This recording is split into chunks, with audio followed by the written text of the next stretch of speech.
Assalamualaikum warahmatullahi wabarakatuh. Dulu ketika sahabat punya imam yang lama sekali kalau sholat, sehingga si sahabat yang satu yang petani ini mufarokoh itu memisahkan diri, kemudian imamnya diselip. Itu boleh memang dalam fikih. Kamu niat mufarokoh dulu. Mufarokoh itu niat bahwa kamu memutus hubungan dengan imam, kemudian meneruskan sholat sendiri. Singkat cerita dua orang ini berdebat, Mu'ad sama Ar-Ra'i yang penggembala ini. Kamu munafik, sholat kok meninggalkan imam. Terus yang satu bilang, kamu keterlaluan, sholatnya lama sekali. Singkat cerita dua orang ini lapor ke Rasulullah SAW. Uniknya Nabi itu membenarkan yang petani tadi. Kamu Mu'ad jadi masalah. Agama ini tidak boleh jadi problem. Kalau kamu ngimami orang, jangan lama-lama. Di situ ada ibu-ibu yang ditunggui anaknya yang sedang menyusu, banyak petani yang nunggu macam-macam. Kayak pegawai POM ya ditunggu shift temannya, pegawai Indomaret juga gitu, apalagi Grab mungkin ditunggu penumpangnya macam-macam. Sehingga kebaikannya teman-teman yang kerja serabutan begini juga bergantung kebaikan imam tadi. Kalau sholat itu tidak boleh lama-lama, apalagi wiridan, sholatnya aja nggak boleh lama-lama, apalagi wiridannya. Nah, kadang-kadang orang ngira kebaikan tuh nggak ada sempritnya, ada juga. Sholat tuh ya disemprit sama Nabi, kalau terlalu lama juga disalahkan, karena nanti agama ini menjadi apa? Menjadi problematika. Nah, termasuk kebaikan kita ketika membolehkan ya, atau mentoleransi atau mendukung pekerjaan mulai Grab dan lain-lain adalah agama ini rahmatan lil alamin. Dulu ada seorang sahabat tanya, ya Rasulullah, boleh nggak kita ngegeng di perapatan gitu? Kata Nabi, ya jangan kalau bisa, tapi kita harus natahaddasannya, itu tempat kita jagungan di perapatan, di tempat-tempat umum lagi, di halte, terus kata Nabi, nggak apa-apa, tapi fa'atut thoriq haqqaha, kamu harus memberikan hak jalan itu. Apa hak jalan itu? Satu, kamu amar ma'ruf, kalau bisa ya nahi mungkar, kemudian bikin suasana orang lainnya menjadi aman. Nah, ini yang catatan. Kalau hitung saja, yang ikut Grab itu berapa ribu? Nah, ini tuh energi besar. Kalau di atas 100 ribu, hitung ya teman-teman di Grab, 100 ribu. 100 ribu ini kalau soleh semua, atau setengah soleh lah, kalau soleh banget keberatan dia soleh setengah soleh, itu tuh ada, ini sudah saya pikir, ada kebaikan yang menyebar di seluruh Nusantara yang berjumlah 100 ribu. Ini luar biasa. Ada kecelakaan, dia menolong pertama, ada pemerkosaan, menolong pertama, mungkin ada pencurian, ada apa. Maka kata Nabi, kamu kalau harus di jalan itu kamu berkontribusi amar ma'ruf nahi mungkar. Saya sering ke Jogja karena saya mulai 98 di Jogja, ya sering di terminal malam-malam. Saya ketika kecil itu sering diceritain, orang nggak berani ke terminal ini banyak preman, nggak boleh ke terminal ini karena banyak preman. Ya mulai dari Sumatera, Jawa, hampir seluruh Indonesia. Kalau jam sekian sampai sekian sudah nggak berani karena banyak apa? Preman. Itu uniknya, preman-preman itu selain dulu ditangani tentara dan polisi, itu urusan negara ya kali itu, dan kita ngapresiasi. Itu hilangnya yang permanen itu bukan saja ditangani ABRI dan polisi, TNI dan polisi, tapi ditangani kultur. Banyak mulai orang soleh, santri dagangan di situ, ada ojek mangkal di situ, supir taksi mangkal di situ. Terus di sini orang-orang soleh yang menghalau ketika ada perempuan digoda atau perempuan dicopet atau apa. Terus lama-lama jadi kultur bahwa kebaikan ini dominan. Setelah kebaikan dominan ini otomatis menyingkir sedikit demi sedikit. Jadi selain negara ini harus melakukan sesuatu yang seharusnya, yaitu menjaga masyarakat dari kriminalitas, sebetulnya yang paling awet dan paling mudah dilakukan itu tadi, kebaikan harus menjadi kultur bersama. Sehingga kalau terminal kemudian ada mbak-mbak jilbaban yang dagang, terus bapaknya soleh, ada musola yang hidup, ojeknya juga gitu, terus supir taksinya, lalu kebaikan ini menjadi nilai bersama. Saking jadi nilai bersama, ibu-ibu yang takut atas dirinya nggak ngojek kecuali Pak ini karena terkenal amanah, nggak naksi kecuali Pak ini karena terkenal amanah. Dan kita Indonesia itu ingin seperti itu, sehingga amanah ini menjadi nilai bersama dan otomatis menjadi keamanan bersama. Cara wong Jawa itu tega nitipno anake karena dijamin aman, tega nitipkan istrinya juga karena dijamin aman. Nah, kalau kebaikan ini juga menjadi satu nilai jual dan kita bisa mengawal secara serius, itu alhamdulillah betul. Nah, dimulai dari mana? Satu, mental kita takwa. Kedua, sistem sosial, bahwa kita terkoneksi oleh indukan ya, juga terkoneksi oleh kepolisian. Maksudnya karena kita terdaftar, kalau ada anak hilang kan tinggal ini yang bawa wahyu misalnya. Nah, jadi saya mohon, semohon-mohonnya, kebaikan ini harus jadi nilai bersama. Setelah terminal itu banyak orang baik, otomatis yang ini tuh menyingkir itu. Akhirnya apa?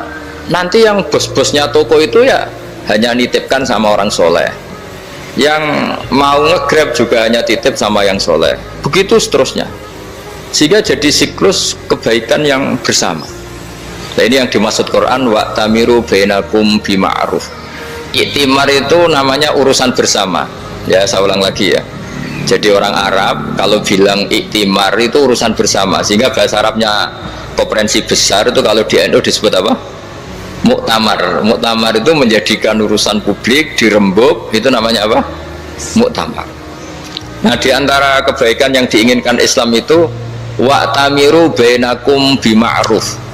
Urusan kebaikan ini menjadi urusan apa? Bersama. Ya, saya contoh itu kecil saya itu mesti dikandani sama orang-orang tua, jangan di terminal ini sampai jam ini, jangan di perapatan ini ketika sudah jam begini. Tapi barokahnya orang soleh bertebaran di mana-mana itu. Yang tukang grab ya di mana-mana, yang penjaga toko ya banyak yang soleh, yang ngojek, yang macam. Sehingga di terminal itu nyari tempat sholat ya gampang, cari tempat duduk ya gampang, nyari orang amanah ya gampang. Bahkan lama-lama yang nggak amanah ini nggak laku. Dan ini yang kita inginkan. Dan ketika nggak laku, akhirnya dia kalau ingin laku harus amanah, atau ingin laku harus tobat. Nah, agama ini urusan bersama, sehingga Allah mengistilahkan wa tamiru bainakum bima'ruf. Jadikan kebaikan ini urusan bersama. Sehingga karena ini urusan bersama, ketika kita jadi kiai juga harus, kalau misalnya tadi ada Gojek kok makmum, atau Grab kok makmum, atau supir bis kok makmum, kiainya harus cepat sholatnya. Jangan baca surat Baqarah, nanti diomel-omelin apa penumpangnya. Begitu juga ibu-ibu menyempatkan jamaah, waktunya tidak lama, di rumah sudah ditunggu anaknya yang masih menyusu. Makanya Nabi ngendikan idza amma ahadukum as-sholata falyukhaffif. Kalau kamu jadi imam, sholatnya harus relatif cepat. Fa inna fihim ad-dhaif badal hajat. Di antara makmum itu yang banyak punya urusan. Selain ada yang lemah, ada yang punya banyak urusan.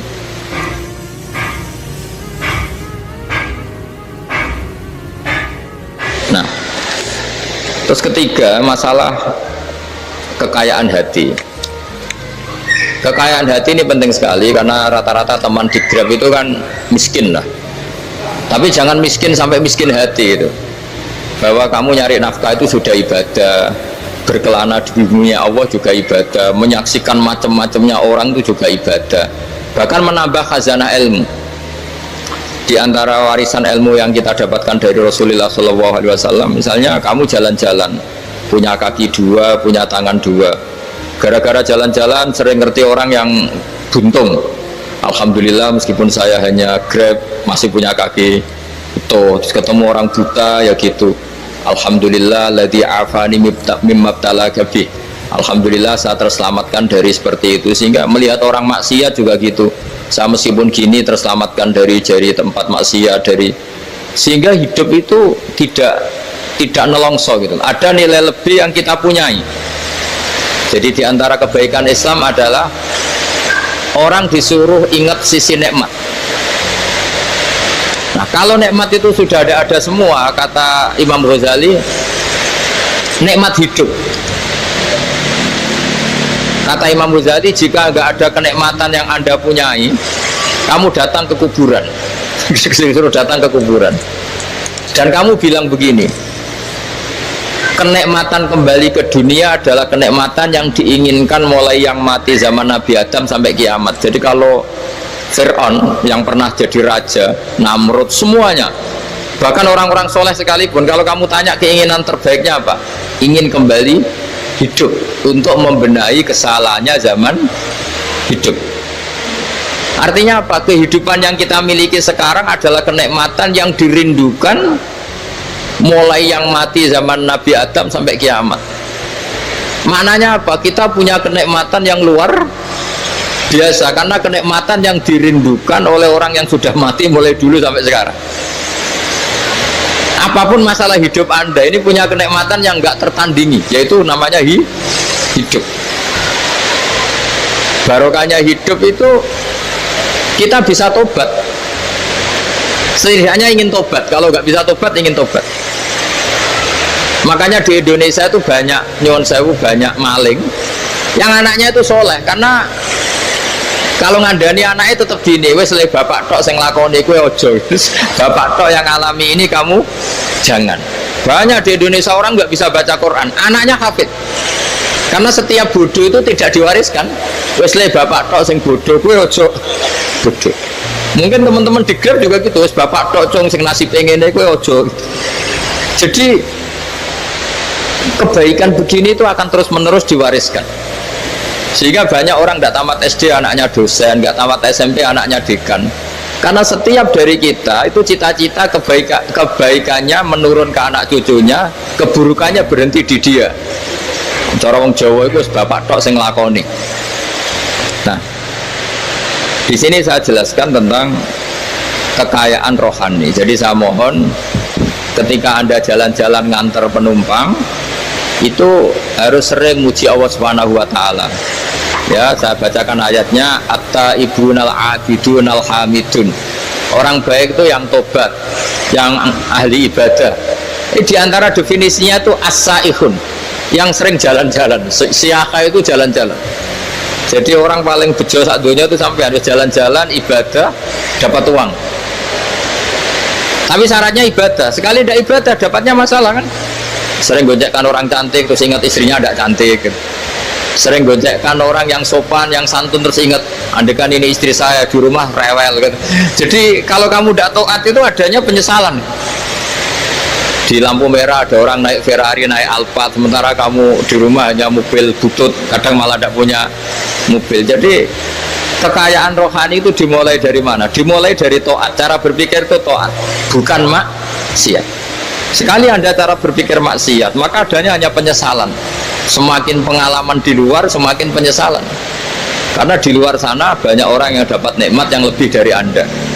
Tapi sekali Anda taat, kamu akan mensyukuri apa yang Anda miliki dan tidak pernah ingin sama yang dimiliki orang lain. Sehingga orang-orang yang sering pergi itu sama Allah dipuji. Jadi tidak ada nabi kecuali di antara ibadahnya itu jalan-jalan. Fasiru fil ardi. Sehingga semua nabi itu mesti pernah melakukan perjalanan internasional. Rasulullah Muhammad SAW pernah jalan-jalan sampai ke Syam, padahal beliau orang Mekah. Nabi Ibrahim yang orang Syam pernah perjalanan sampai ke Mekah. Karena di antara kearifan itu ya dimulai dari apa? Jalan-jalan. Tadi kamu ngerti orang yang macam-macam. Makanya di antara kebaikan umatku kata Nabi itu siyahah fil ard, sering berkelana, tapi tentu untuk mengambil pelajaran. At-taibunal abidunal hamidun as-saihun. Nah, agama mensupport itu. Sehingga kata Nabi, jika ada orang kok sholat qobliyah, ba'diyah semuanya di masjid, sama Nabi ditegur, la taj'alu buyutakum kuburan, rumah kamu jangan jadikan kuburan, harus dapat jatah apa? Sholat. Kata ulama, kalau ada orang sering sholat di satu titik, itu ditegur, kamu harus ganti titik yang lain supaya saksi bahwa kamu di bumi sholat itu banyak. Jadi kita ya punya nilai positif juga tentang apa? Karena kita sering siyahah, kalau bahasa Arabnya itu sering keluyuran, saksi kita kebaikan juga banyak. Tapi pesan saya paling pokok tadi ya, jadikan komunitas kebaikan itu punya nilai jual. Syukur-syukur fid dunya hasanah wa fil akhirati hasanah. Ya kita bersyukurlah di Indonesia itu. Saya masih ingat kecil saya itu ya sekitar saya umur 15-14 tahun. Setiap mau pergi itu pesannya orang-orang yang sering pergi itu jangan masuk terminal jam ini di perapatan ini, karena yang namanya preman itu dulu dominan. Sekarang sampai jam 2 ada orang pakai jilbab, kadang ya orang pakai peci, yang nggak pakai peci pun ke musola sholat terus. Yes, pokoknya kebaikan itu jadi komunitas dan jadi nilai jual. Bahkan tadi misalnya ibu-ibu yang pergi malam itu kan mesti ada orang-orang yang jadi langganannya karena terkenal apa? Amanah. Yang dititipi anak juga milih orang yang terkenal apa? Amanah.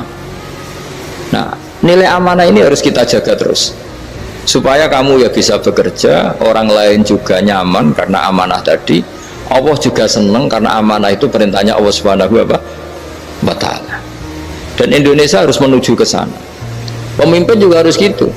Pemimpin bawaannya amanah, bawaannya apa, yang memilih dia juga senang karena nggak malu lah. Tapi kalau kita milih, ternyata kita pilih tahu-tahu ditangkap KPK, kan ya malu gitu. Dulu kita kampanye mati-matian, ternyata dia ditangkap KPK. Tapi kalau dia amanah kan ya senang. Sama kalau tukang Grab ketangkap satu karena penodaan atau karena pengkhianatan, yang malu juga semua, karena kadang-kadang nanti digeneralisir seakan-akan semuanya seperti itu. Tapi dengan reputasi panjang, nggak pernah terjadi apa-apa dalam Grab, kan otomatis lainnya juga terangkat. Nah, ini yang dimaksud wa'tamiru bainakum bima'ruf. Jadikan kebaikan itu urusan bersama. Makanya andekan negara itu sudah mengoptimalkan polisi, TNI untuk meringkus preman, oke, itu baik. Tapi ya lebih awet lagi kalau itu ditopang masyarakat. Karena yang nggak amanah terkucilkan, terus akhirnya Grabnya nggak laku, akhirnya dia dipecat, akhirnya kan yang maksiat hilang, yang kriminal hilang, yang ada hanya Grab yang baik. Begitu juga di dunia apapun. Itu yang dimaksud wa'tamiru bainakum bima'ruf. Jadikan kebaikan ini urusan bersama. Nah, karena kita baik, otomatis jadi teladan yang baik bagi anak kita, istri kita, tetangga kita. Dan karena kita baik, maka terhormat. Sehingga orang melihat Grab itu simpatik, respect, karena reputasinya baik. Nah, karena orang respect, tidak dicibir. Barokahnya tidak dicibir, tidak mangkel. Barokahnya tidak mangkel, tidak saling ejek, bahkan tidak saling bunuh. Coba kalau kita jelek, dicibir orang, kita dalam keadaan mabuk, tidak terkontrol, bunuh. Jadi efek dari maksiat itu begitu buruknya, sehingga penelitian itu mengatakan kebanyakan kecelakaan ya pemicu utamanya rata-rata ya nyupir dalam keadaan mabuk. Beberapa nyuwun sewu kasus-kasus kriminal rata-rata ya dipicu oleh hal-hal seperti itu. Makanya meskipun di luar saya tolong hindari narkoba, hindari hal-hal yang maksiat supaya pekerjaan Anda ini barokah.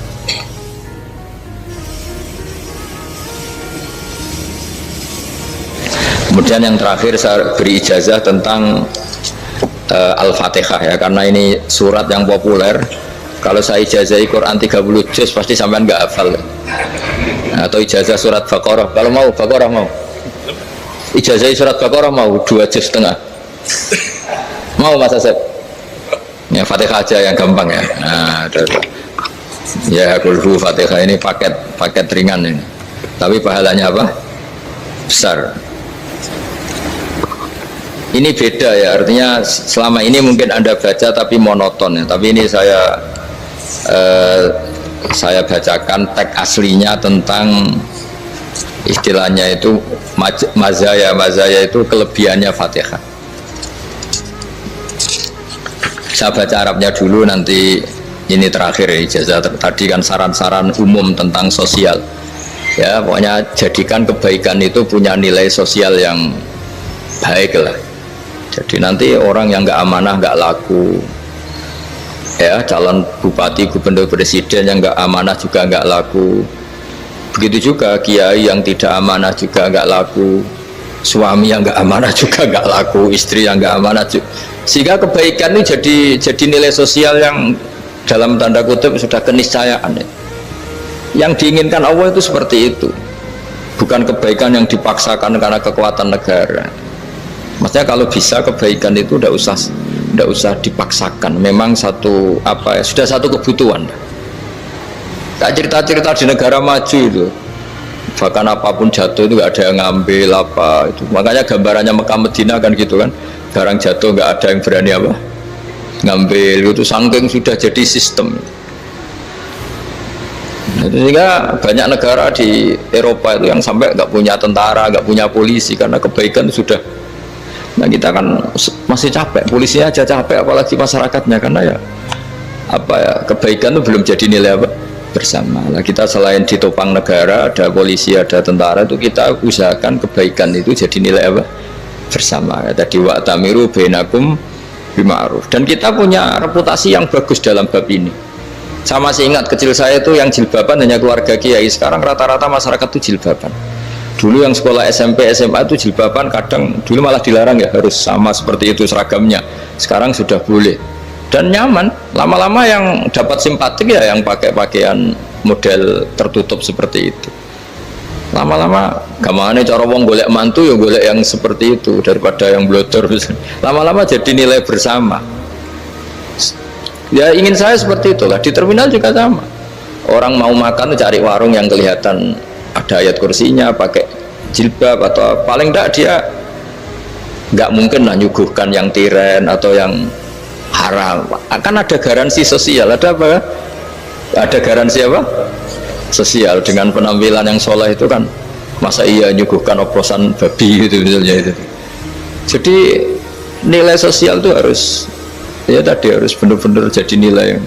Sehingga negara biar gak capek-capek. Polisi juga gak capek kan, karena tugasnya corong Jawa mau ngawat-ngawati tok, tapi tidak perlu tegang karena kebaikan bisa jadi nilai apa bersama. Ingat-ingat ya ayatnya tadi wa tamiru bainakum bima'ruf. Jadi kebaikan harus jadi nilai bersama. Iktimar itu menjadi urusan bersama. Makanya kalau kita rapat besar disebut apa? Muktamar. Muktamar itu urusan bersama. Ya tadi imamnya sholat juga menopang Gojek karena nggak lama-lama nopang Grab, nopang Kernet, nopang penjaga Indomaret, penjaga bensin, pom bensin. Nah dia hanya punya waktu 5 menit terus imamnya baca Baqarah kan. Iya imamnya mursyid, mungkin dia tambah lama tambah dapat aplaus dari muhibbinnya, tapi makmumnya dia tambah lama tambah dapat penghormatan dari pecintanya, tapi kitanya wah khusyuk wali kan, dia dapat status naik lah. Kita yang sudah tidak ikut jadi wali diganggu apa pekerjaannya. Kalau ada imam seperti itu sampai mufaroqah saja, niat ya Allah sampai sini saja saya makmum orang itu, silakan orang itu punya urusan sendiri dengan jenengan, ya sudah, atau salib saja apa ya, itu boleh. Kalau dalam fikih namanya apa? Mufaroqah. Mufaroqah itu niat, tapi kamu jangan langsung selonong mufaroqah, niat dulu pamit sama Allah bahwa sekarang mau mufaroqah. Ya, tapi ya jadi sholat yang aneh kan, imamnya masih rukuk, kamu terus sujud, terus apa-apa selesai ya. Mungkin dalam pandangan itu orang lain ini maksudnya makmum gimana ini kok begini. Tapi sudahlah, Allah Maha tahu. Nah, insya Allah dimaklumi. Ya saya baca tentang Fatihah ya, karena sampean pasti sering baca Fatihah. Supaya apa? Sekaligus jadi jimat lah gitu. Jadi kalau kamu sering di jalan-jalan yang mungkin sepi, atau mungkin kan tidak semua teman Grab itu nasibnya bagus yang di Semarang Jogja, mungkin yang di Kalimantan di Papua kan ada yang 10 kilo gak ketemu rumah ya kan, yang lihat di TV itu kan kasihan kan, sudah 10 kilo gak ketemu rumah, penumpangnya kewekar preman tuh kan, ini makan orang enggak kan, udah kan ujiannya dua. Kalau penumpangnya cantik itu ya kecoba syahwat, kalau preman takut. Jadi orang itu selalu ujian itu. Sing sedengan itu kan jarang orang itu. Jadi kalau penumpangnya perempuan cantik ujiannya itu syahwat, kalau preman ujiannya ketakutan. Kalau orang yang lemah bawa uang ujiannya kamu ingin garong. Jadi hidup itu memang semuanya ujian. Liyabluwakum ayyukum ahsanu amala. Makanya saya sering ditanya oleh teman-teman, Gus, nah ujiannya kenal wong wedok elek piye? Sama, kenal wong ayu ujiannya syahwat, kenal wong elek ujiannya ngenyek, itu sama-sama dosa. Syahwat ya dosa, ngenyek juga dosa. Welek keriting untuk metu ya dosa, ngomong gitu. Kadang-kadang orang berpikir enak kancanan wong elek gak dosa. Kata siapa? Kancanan wong elek itu ya dosa, karena bawaannya ngenyek. Ngenyek itu menyepelekan itu. Makanya saya itu ya nggak mau berteman sampean. Nanti kan bawaannya ngenyek atau seneng ya tidak tahu. Ya sudah, ada takdir saja, kalau ketemu ya tak ulang ngaji gitu. Tapi ini ngaji terakhir, setelah ini ngaji biasa aja, tidak usah resmi gini. Ngaji kok resmi, aneh. Pokoknya nanti suatu saat kalau pandemi sudah berlalu saya akan ngaji Rebonan. Ini ngaji ini ngaji yang kurang bagus karena ngatur kiai kurang berkah ini nanti, tapi ya lumayan lah, masih mau ngaji. Ngaji kok tanggal ini jam ini. Sekarang suatu saat kamu tak panggil, Mas Wahyu datang ke sini jam ini, tidak mesti bisa. Mungkin pas ada acara apa, oh, maaf ke sini pas ngecek pas apa gitu. Jadi ya sudah, tapi tak maafkan, enggak apa-apa. Takdir ya. Tak bacakan supaya sampean tahu keramatnya bismillah. Nah, sebelum saya bacakan bismillah Fatihah, tak beritahu tentang ilmu tafsirnya karena ini penting sekali. Fatihah itu dawuhnya Allah, tentu itu dawuhnya Allah. Saya ulang lagi, itu kalamullah. Tapi yang sudah diberikan kesampaian ke kita semua. Sehingga seakan-akan itu menjadi dawuhnya kita ke Allah. Jangan salah loh ya, Fatihah itu dawuh Allah tapi sudah diberikan ke kita. Sehingga posisi kita itu yang punya itu. Nah, kenapa ini perlu dijelaskan? Karena nanti ada kalimat iyyaka na'budu wa iyyaka nasta'in. Kalau itu masih kalam Allah, berarti Allah ngomong ke kamu, ngendikan ke kamu, kepadamu aku menyembah. Masa Allah menyembah kamu? Nah, sehingga ilmu tafsir itu menyelesaikan itu dulu ya. Saya ulang lagi ya, sebelum sampean sering baca Fatihah, aku yakin ya sering baca. Tapi barokahnya ndak paham tuh ndak pernah janggal. Nggak paham tuh ya penting supaya ndak iskal, ndak janggal. Sebetulnya di kalimat itu ada yang janggal. Kalau Fatihah itu kalimatnya Allah atau kalam Allah, bagaimana dengan kata-kata iyyaka na'budu? Masa Allah ngendikan ke kita, kepadamu kami menyembah? Masa Allah menyembah kita? Maka penyelesaiannya secara ilmu tafsir gimana? Semua ulama mengatakan, bukan satu dua, semuanya mengatakan di Fatihah itu semuanya diberi kawalan kalimat. Saya ulang lagi ya, di Fatihah itu semuanya diberi awalan kalimat qulu, katakan wahai hambaku begini ya, katakan wahai hambaku begini. Nah, begini ini pelajaran dari Allah yang sudah diberikan ke kita. Terus kita mengatakan bismillahirrahmanirrahim, alhamdulillahirabbil, termasuk kita mengatakan iyyaka na'budu wa iyyaka nasta'in. Jangan bayangkan Allah ngendikan ke kita. Kalau Allah ngendikan kita berarti gini, hei wahyu ihdinas siratal mustaqim, tunjukkan saya jalan yang benar. Nah, nanti kamu terus, ya Allah, Anda aja minta tolong saya minta tolong siapa? Kan jadi panjang kan. Ya, saya ulang lagi ya. Jadi itu di Ulumul Quran diterangkan gimana?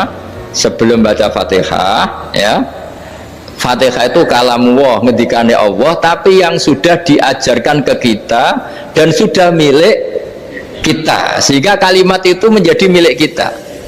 Tapi ya kalamullah, tetap kalamullah, tapi sudah menjadi milik kita. Udah paham ya? Ya pinter nah. Ya, karena kalau tanpa penjelasan seperti ini Anda akan iskal. Bagaimana Allah, iskal itu janggal, bagaimana Allah mengatakan iya karena butuh, kan jadi aneh ya. Ya, jadi tak jelaskan secara ilmiah ya. Jadi kata ulama-ulama tafsir, ayat-ayat Quran seperti ini sebetulnya dimulai dari qulu apa? Meskipun nggak dilafatkan. Itu kan sama dengan qul huwallahu ahad Muhammad, katakan kalau Tuhan itu satu. Ya, namanya Quran itu kan kalam Allah, membina nabinya, membina umatnya. Makanya dikatakan atau enggak, di sini tersembunyi kata qulu, katakan.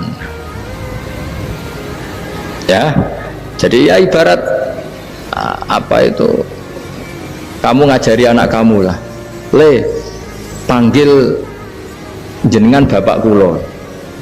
Itu maksudnya anak itu, kalimat itu kalimat kamu, tapi kamu ajarkan ke anak kamu. Terus anak kamu bilang, Pak jenengan bapak kulo. Nah, ketika kamu mengatakan jenengan, bukan kamu mengatakan jenengan anakku, berarti anakmu itu bapakmu, kan lucu kan. Anak kamu ajari jenengan bapak kulo, kamu engkau bapak saya. Terus anak kamu mengulang, jenengan atau kamu bapak saya. Berarti itu kalimat yang kamu ajarkan, tapi sekarang sudah milik anak kamu. Kalau itu kalimat kamu kan lucu, masa anak kamu bilang bapak. Nah, itu seperti itu. Jadi ulama memberi solusi atau jawaban iyyaka na'budu wa iya, itu sebelumnya ada kata-kata qulu, katakan wahai hambaku, hubungan kamu dengan saya adalah katakan iyyaka na'budu wa iyyaka nasta'in. Terus hubungan kamu dengan saya katakan juga dalam doamu ihdinas siratal mustaqim. Jelas ya. Jadi itu kalam Allah yang sudah milik kita karena diajarkan Allah untuk kita. Dong ya. Ya dong ya, gak jelas ya. Tapi bagus, gak jelas tuh bagus. Kalau kamu jelas gak jadi digrab, jadi gubernur. Min azimi fadliha kasratu asma'iha wa fadail ukhra. Ini cerita dramatisnya surat Al-Fatihah. Qala Abu Hurairah radhiyallahu anhu inna iblisa ranna khina unzilat Al-Fatihah. Jadi iblis itu begitu kesakitan.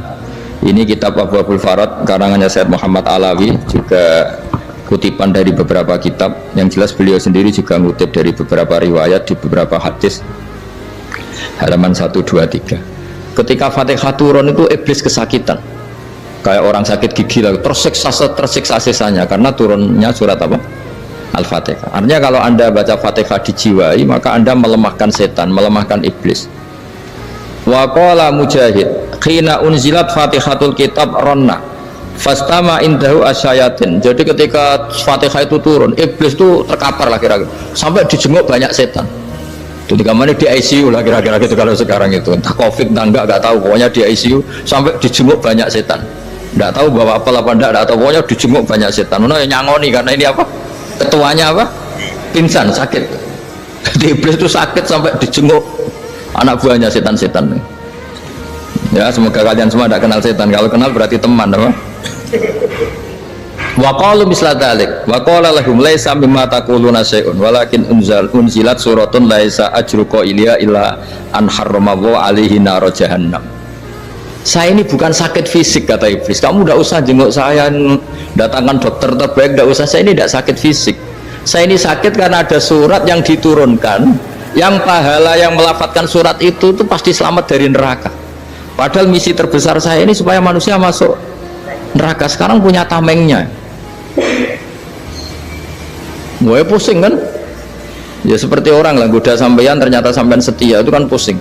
Nah ternyata tidak setia, itu yang akhirnya ribet kan itu.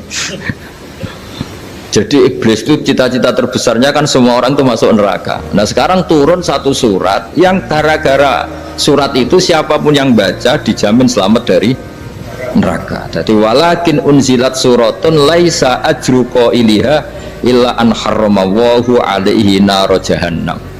Karena jadi dia shock lah, jadi kalau orang di Jawa itu bilang shock.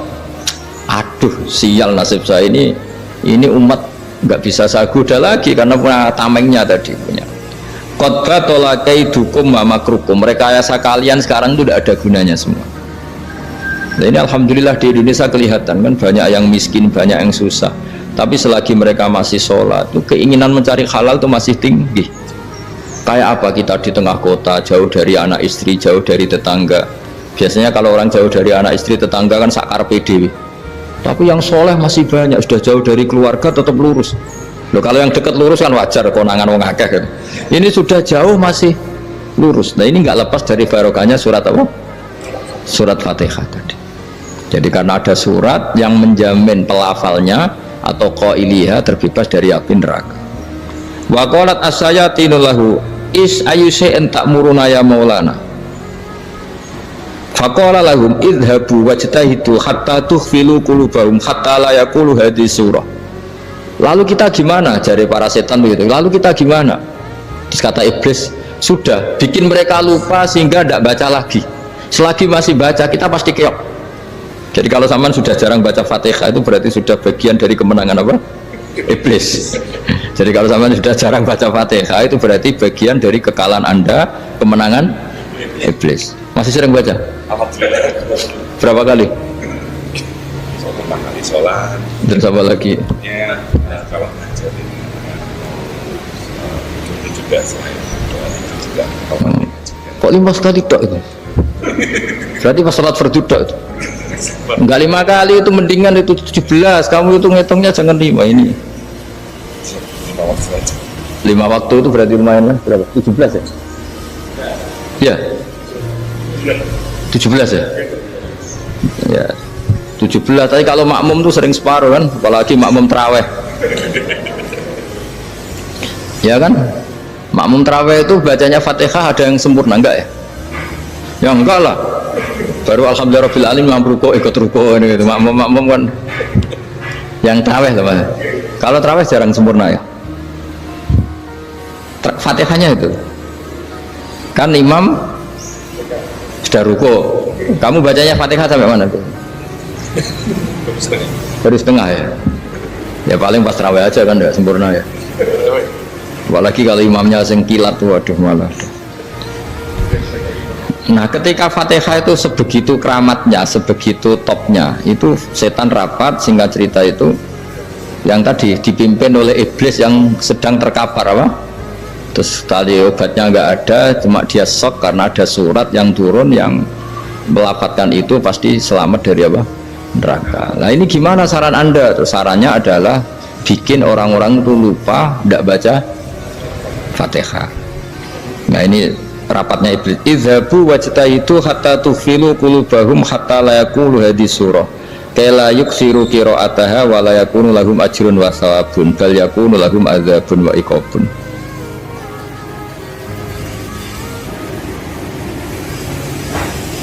Jadi saya mohon selama ini Anda sudah baca, tapi mungkin hanya rutin saja. Napa rutin saja? Tapi barokahnya ngaji ini kamu punya kekuatan atau punya semangat membaca, karena ini surat yang luar biasa. Ibarat gini, kalau sampean tanya, saya juga sering mikir, masa Gus hanya surat kok punya kekuatan seperti itu?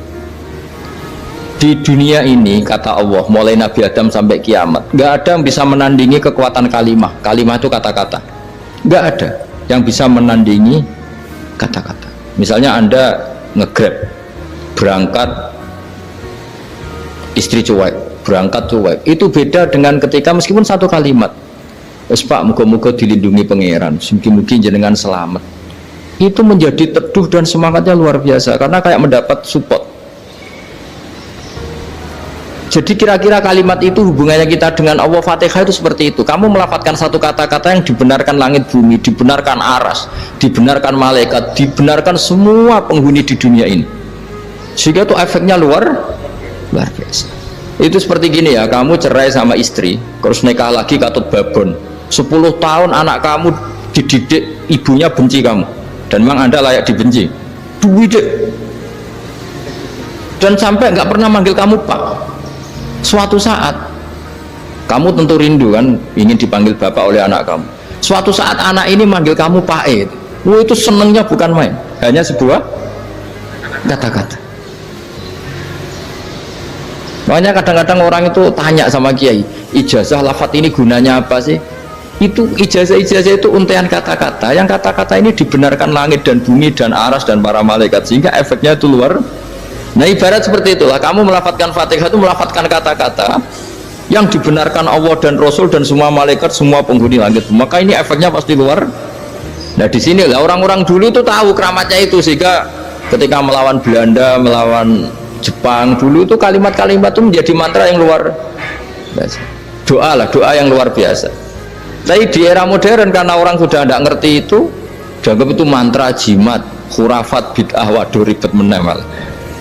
Sebetulnya tidak seperti itu. Memang kata-kata ini kekuatannya luar biasa.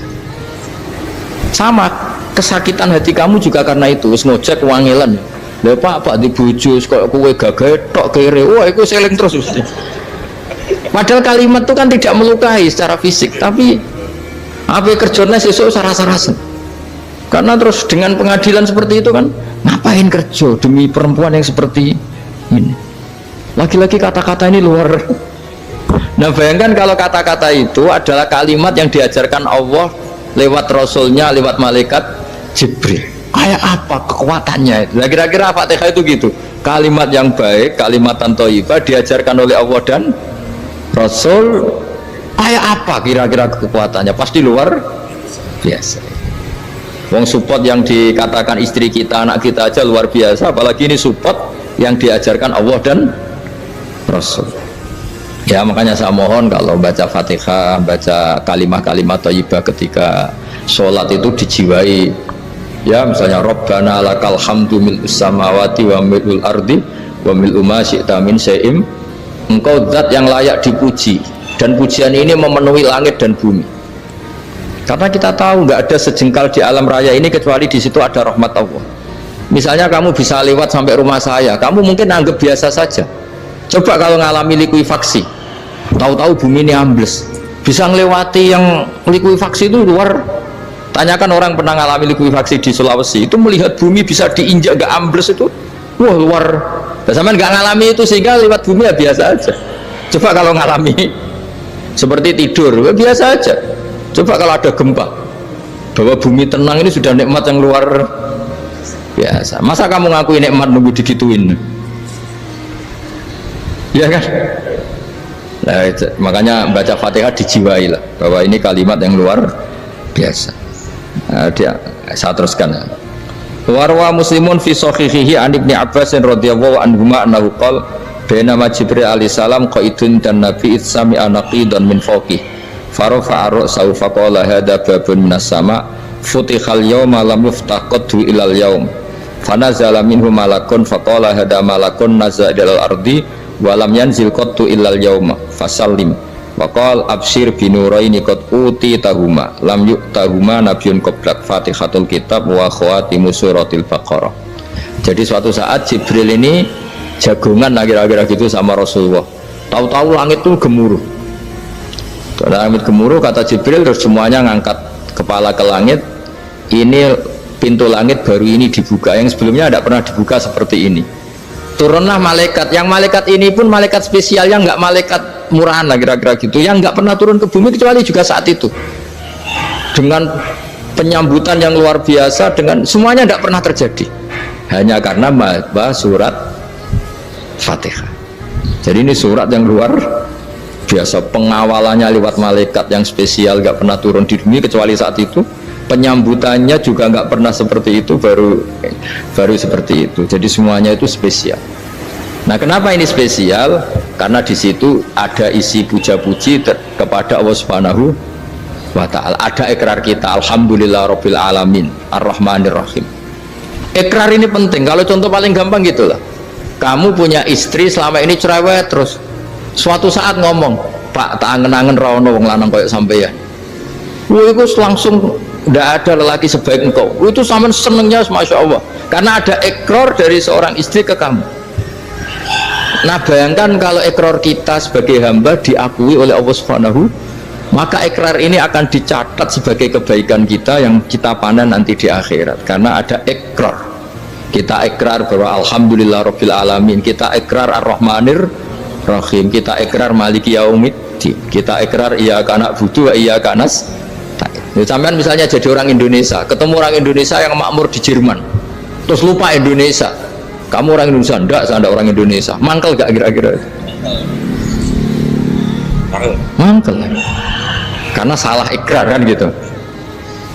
Ya, jadi saya mohon jangan anggap kalimat itu hal yang biasa, tapi luar biasa. Nggih, ngoten mawon. Assalamualaikum warahmatullahi wabarakatuh.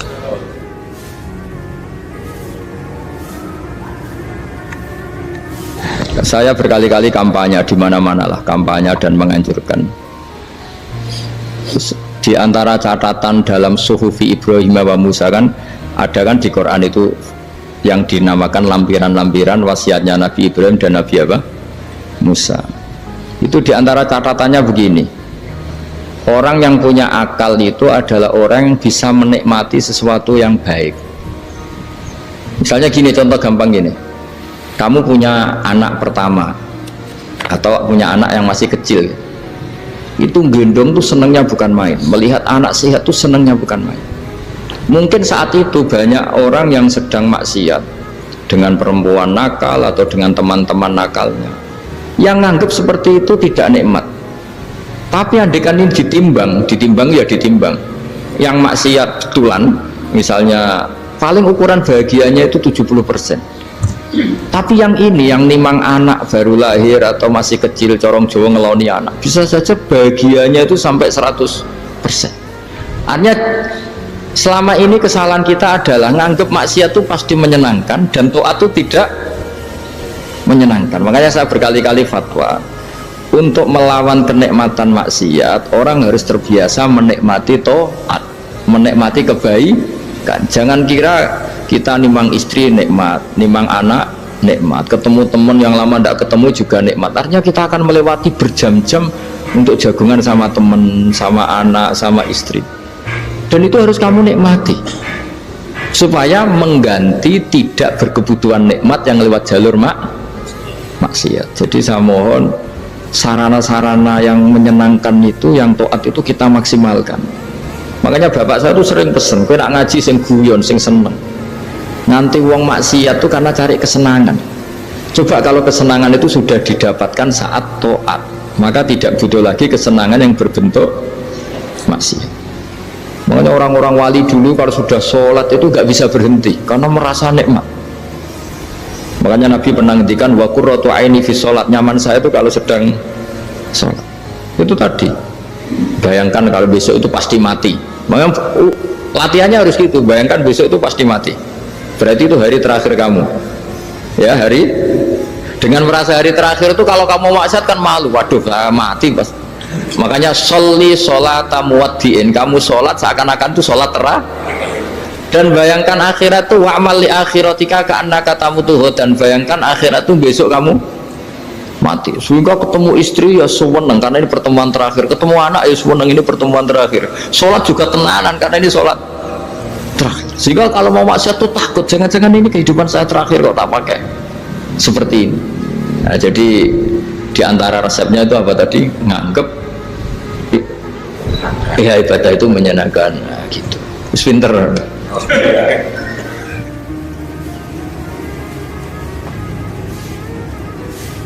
Oke, satu pertanyaan lagi, Gus. Ini ada pertanyaan dari teman-teman mitra driver Grab. Saat mengantarkan barang, tiba-tiba azan waktu sholat, ya, Gus. Lalu kita sebagai driver harus sholat dulu atau menyelesaikan orderan dulu, karena itu juga amanah kan orderannya itu. Mungkin nganter barang atau mungkin nganterin penumpang. Mengingat barang tersebut sudah ditunggu pemiliknya dan penumpang tersebut juga sudah ada janji yang lain, pokoknya gitu. Nyuwun pencerahannya, Gus, gitu. Begini ya, ini kan fikih sosial ya. Saya jawab, ini memang harus pakai fikih, nggak pakai rasa. Saya ulang lagi, pakai fikih, nggak pakai rasa. Waktu sholat itu kan banyak ya, diantaranya maghrib dan isya, duhur dan asar, terus subuh sendiri. Ya, ben sampean belajar fikih, orang belajar tasawuf ya. Nah, kalau subuh itu tidak ada toleransinya kalau waktunya sudah tinggal 10 menit karena tidak ada jamak. Ya, tidak ada apa? Jamak. Sehingga misalnya kalau kamu ngojek waktu tinggal 10 menit ya harus sholat. Tapi kalau sekedar dengar azan ya, ini penanyanya kayaknya itu teman kamu, jadi fikihnya kayak kamu, nggak jelas. Azan itu kan bukan akhir waktu sholat. Azan itu bukan akhir waktu sholat, tapi awal sholat. Itu tidak harus supir Grab, tidak harus supir Gojek. Meskipun kamu makan ada azan ya teruskan saja, kan tidak akhir waktu sholat. Anda menerima tamu, gendong anak, atau sedang nyupir, atau sedang bercengkrama sama teman. Kalau ada azan ya nggak apa-apa, misalnya diteruskan. Kan bukan akhir waktu sholat. Yang benar-benar ditinggalkan itu kalau waktu sholat misalnya tinggal 7 menit. Atau tinggal 8 menit. Waktu yang mau tidak mau kamu harus tasarrufkan, kamu peruntukkan Injury time ya, Gus. Nah, injury time. Ya, gitu aja kok gak tahu ya. Nah, lalu misalnya, kalau pertanyaan tadi mestinya kelasnya itu kelas afdoliyah. Utamanya gimana? Kalau wajibnya belum ada karena kan waktunya masih panjang. Jadi pertanyaannya bukan wajibnya tapi sebaiknya, karena ini semuanya belum mendesak kan. Andai kan kamu teruskan nganter barang kan tidak ada jaminan waktunya habis. Padahal kalau kamu memaksa sholat, mungkin citra kamu sebagai supir Grab tidak baik karena dianggap mengabaikan konsumen. Nah, terus kedua menyangkut jarak. Oke, seperti itu. Nah, sekarang kalau pertanyaannya dibalik, makanya yang dibalik ini agak ribet. Waktu sholat tinggal 8 menit. Ada konsumen yang minta diantarkan saat itu dan acaranya ke mall happy-happy, maka fatwa kita sebagai ahli fikih ya tantang saja, saya mau sholat dulu, kalau nggak sabar ya silakan cari yang lain kalau acaranya ke mall. Tapi kalau acaranya kelahiran atau transfusi darah atau mau nganterin darah ke pasien yang sudah koma, maka kita langsung, karena ibadah sosial itu didahulukan mengalahkan ibadah yang haknya Allah, karena Allah itu zat yang tidak butuh ibadah kalian. Tapi kalau pasien ini kalau nggak nang kesampaian darahnya mati misalnya, jadi kamarnya Allah lebih apian lah gitu. Makanya masyhur kalau dalam fikih hak Allah sama hak Adam ini dimenangkan hak adami, tapi bukan karena Allah kita kalahkan.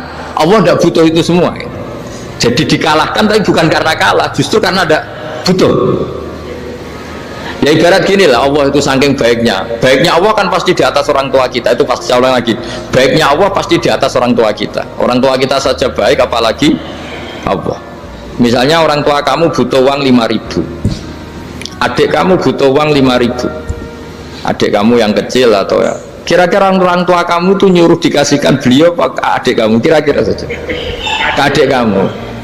Nah Allah itu saking baiknya, hal yang terkait Allah, misalnya tadi sholat tepat waktu sama ibadah sosial, itu disuruh ibadah sosial. Karena ini kalau nggak kesampaian transfusi darahnya atau apalah, atau kamu dokter yang harus mengurus operasi, waktunya tinggal 5 menit, kamu harus ngoperasi pasien dulu, karena Allah bisa menerima sholat kamu. Nah tak terangkan lagi, ini fikih terus. Lalu sholat yang apa? Kalau sholat itu antara maghrib dan isya, dan nanti yang terlambat itu maghrib, kita ngikuti ulama yang mengatakan jika ada darurat maka maghrib dan isya boleh dijamak meskipun tidak atas nama pergi. Kan jarak kamu kan tidak jarak masafatu qasrin. Artinya apa? Misalnya saya dokter harus operasi, waktu saya tinggal 8 menit mau maghrib, ternyata harus ada operasi. Kalau saya nggak nangani mati, saya harus operasi. Dan nanti waktu saya maghrib habis itu tidak harus dikatakan qadha atau yang mengeluarkan maghrib dari waktunya.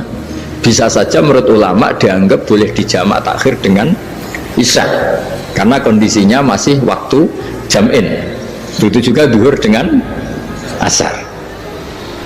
Tapi kalau waktunya itu asar, tinggal 8 menit, kemudian harus ada operasi, ya kita operasi. Waktu asar kita mundur sampai maghrib, namanya qadha yang dimaafkan Allah. Ya namanya tetap qadha karena asar nggak bisa dijamak dengan maghrib. Jadi ini fikih ya. Jadi jawabnya harus jelimet. Jadi saya ulang lagi ya. Tadi kan pertanyaannya dengar adzan. Kalau adzan kan waktunya masih panjang. Apalagi misalnya maghrib kan waktunya kan taruh saja ada waktu 1/4 jam. Ternyata andaikan kamu antar hanya butuh waktu 7 menit, kan nggak ngefek sama sekali. Saya nyanda. Nah, nyanda. Gitu.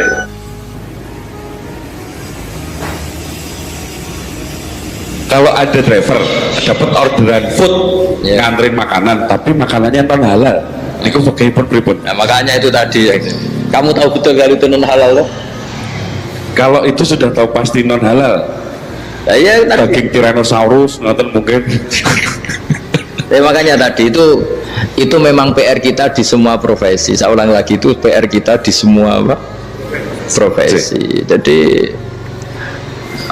ya itu makanya pentingnya istighfar tuh di situ tuh sudah kita sebagai ulama menghalalkan tidak mungkin, mengharamkan kamu juga demo. Ini pekerjaan bus gitu. Tapi yang jelas itu tidak bisa dihindari. Ya sama lah seperti orang di bis itu. Kadang-kadang kan didoain semoga semua penumpang hasil ke tempat masing-masing, dan kalau ada copet berarti kan doain copet juga hasil tujuannya. Jadi di semua profesi itu resikonya. Makanya tadi saya bicara tentang fikih, kaidah umumnya menolong maksiat ya bagian dari maksiat, menolong taat itu bagian dari taat. Mau tidak mau harus ada hukumnya. Setidaknya barokahnya tahu hukum. Kalau kita salah belum istighfar gitu, sudah salah nggak merasa salah gitu. Jadi barokahnya tahu hukum itu paling enggak kan kita ya istighfar lah.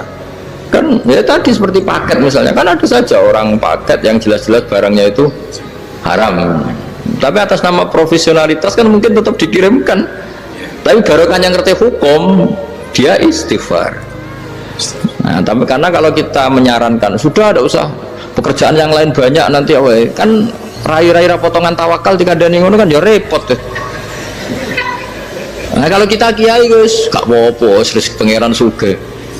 Menurut sampean saya terus nuntut, Gus saya karena fatwa jenengan saya sekarang miskin, ini gimana pertanggung jawabannya? Ya ribet kan. Tapi saya ulang lagi, itu seninya ngelola kehidupan semuanya seperti itu. Jadi makanya kita nggak pernah berhenti berdoa Rabbana dzalamna anfusana, karena dalam sisi semua hidup kita itu pasti ada unsur nggak benernya gitu. Ya saya ulang lagi, pokoknya kaidah umumnya itu menolong taat itu ya ikut bagian dari taat, menolong maksiat ya bagian dari maksiat. Tapi ya tadi ya kita harus istighfar kan. Cuma tadi yang jelas-jelas maksiat dan kita tidak tajassus. Saya ulang lagi, tidak tajassus itu neliti wong nanti jelimet. Jadi misalnya ada perempuan mau ngojek ke sini ya diantar saja, jangan tanya detail. Itu apanya mbak? Hubungannya dengan kamu apanya? Wah yori